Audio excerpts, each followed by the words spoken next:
सही नहीं है, महल मठाई तो दही नहीं है। पानी में चीनी जैसे घोले राजा जी, घोले राजा जी। पानी में चीनी जैसे घोले राजा जी, घोले राजा जी। कमरिया गोले गोले, कमरिया गोले गोले, कमरिया गोले गोले गोले गोले डोले राजा जी। कमरिया गोले गोले गोले गोले डोले राजा जी। कमरिया गोले गोले गोले गोले डोले रानी जी, कमरिया गोले गोले गोले गोले डोले रानी जी।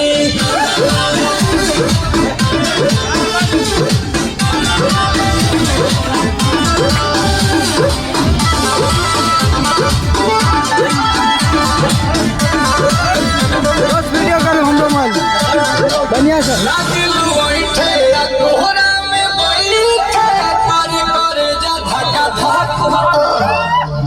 बढ़ेलू झूम